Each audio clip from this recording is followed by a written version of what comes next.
اعوذ باللہ من الشیطان الرجیم بسم اللہ الرحمن الرحیم الذین یؤمنون بالغیب ویقیمون الصلاة ومما رزقناہم ينفقون والذین یؤمنون بما انزل الیک وما انزل من قبلک وبالآخرة هم یوقنون اولئک علی ھدی من ربهم واولئک هم المفلحون صدق اللہ العلی العظیم۔ اللہ تبارک و تعالیٰ کا حمد و ثنا ہے جس نے یہ توفیق عطا کی ہے کہ یہ سلسلہ وار قرآن کریم کے آیات اور ان کی مختصر سی تشریح اور مفہوم کے سلسلے میں ہم آپ کی خدمت میں پھر سے حاضر ہوئے ہیں، اور آج انشاءاللہ الرحمن جس طرح ہم نے پچھلے درس میں بھی عرض کی تھی کہ اللہ تبارک و تعالی نے یہ قرآن کریم نازل کیا ہے خصوصاً جس میں کوئی بھی شک اور شبہ نہیں ہے، اور یہ متقین کے لیے ہدایت ہے۔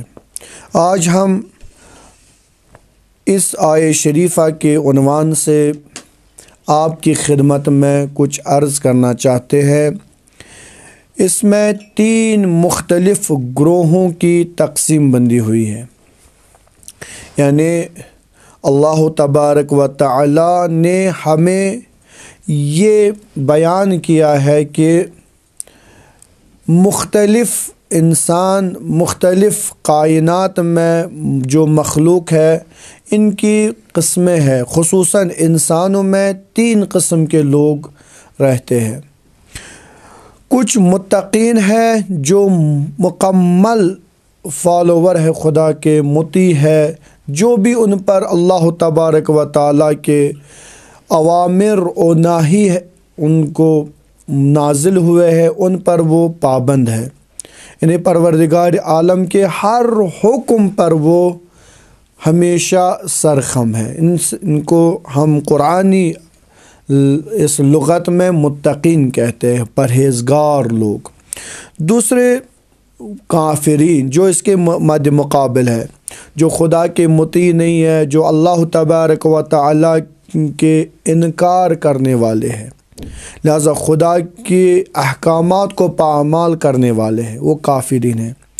اور تیسرا گروہ جو ہے وہ اس کافرین سے بھی بدتر ہے، وہ ہے منافقین۔ منافقین جو 2 رخ والے ہیں، جو 2 چہرے والے ہیں، کبھی آتے ہیں مومنین کی خدمت میں کہتے ہیں وَإِذَا لَقُوا الَّذِينَ آمَنُوا قَالُوا آمَنَّا، ہم آپ کے ساتھ ہیں، ہم نے ایمان لایا، ہم ایمان والے لوگ ہیں۔ وَإِذَا خَلَوْا إِلَى شَيَاطِينِهِمْ، لیکن جب خلوت میں اپنے شیطانوں سے ملتے ہیں تو وہاں پر کہتے ہیں ہم آپ کے ساتھ ہیں، قَالُوا إِنَّمَا نَحْنُ مُسْتَهْزِئُونَ، ہم ان کا صرف مذاق اڑا رہے ہیں۔ لہٰذا ان 3 گروہ کے بارے میں قرآن ہمیں دلائل دیتا ہے، قرآن ہمیں اس بات کی طرف رہنمائی کرتا ہے، قرآن ہمیں اس کی طرف گائیڈ لائن جو ہمارے لیے قرآن مجید ہے وہ ہمارے لیے باعث رحمت ہے۔ بس یہاں پر 5 عنوانات کے بارے میں ہم انشاءاللہ مسلسل بحث کریں گے۔ پہلا یہ کہ جو متقین ہے ان کے 5 کوالٹیز ہیں، ان کے اندر، متقین کے اندر الذین یؤمنون بالغیب، اللہ اکبر، جو غیب پر ایمان رکھتے ہیں۔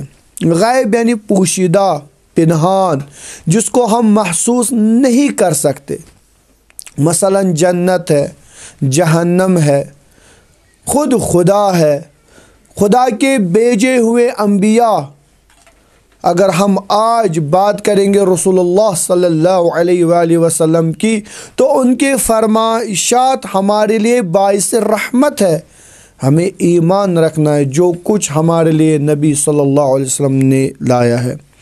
پس قیامت کے دن خصوصاً جو لوگ خدا پر ایمان رکھتے ہیں، خدا کے وحی پر ایمان رکھتے ہیں، قیامت پر ایمان رکھتے ہیں، وہ ان لوگوں کے مقابلے میں کھڑے ہیں جو منکران خدا ہے، جو منکران دین ہے، جو منکران جنت اور جہنم ہے۔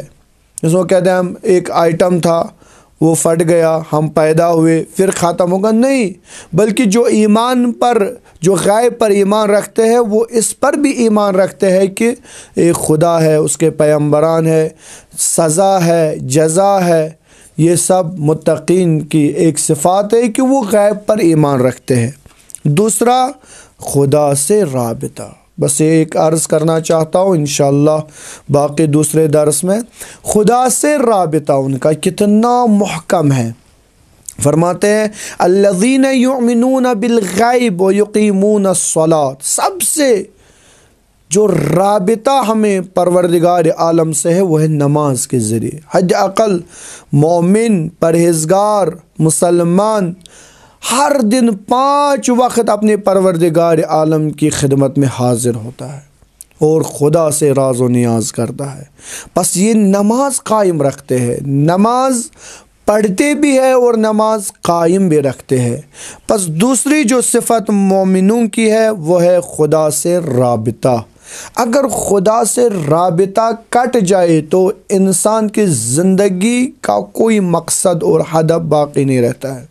جس طرح ہم دیکھتے ہیں کہ سرکار سید الشہداء علیہ السلام بھی فرماتے ہیں دعائے عرفہ میں، پروردگارا جس نے تمہیں پایا اس نے کیا کھویا، اور جس نے تمہیں کھویا اس نے کیا پایا۔ واقعاً یہاں پر پتہ چلتا ہے کہ اور پیغمبر رحمت صلی اللہ علیہ وسلم سے کسی نے عرض کی، یا رسول اللہ صلی اللہ علیہ وسلم آپ تو بڑے معراج پر چلے گئے، اتنی بلندی پر، کیا ہم بھی جا سکتے ہیں، ہمیں بھی خدا اتنی بلندی عطا کر سکتا ہے؟ پیغمبر نے فرمایا بے شک، میں اگر ایک دفعہ گیا آپ کی نگاہ میں، لیکن آپ تو 5 دفعہ دن میں جا سکتے ہیں۔ کیسے یا رسول اللہ؟ فرمایا الصلاۃ معراج المؤمن، اگر آپ کو معراج کرنا ہے تو آپ جائے نماز پر کھڑے ہو کر اللہ تبارک و تعالیٰ کو پکارو، ادعونی استجب لکم، وہ ضرور تمہاری بات کا جواب دے گا۔ انشاءاللہ خدا ہمیں یہ صفات اپنانے کی توفیق عطا فرمائے۔ انشاءاللہ اگلے درس میں اور 3 صفات کی طرف ہم اشارہ کریں گے۔ والسلام علیکم ورحمۃ اللہ وبرکاتہ۔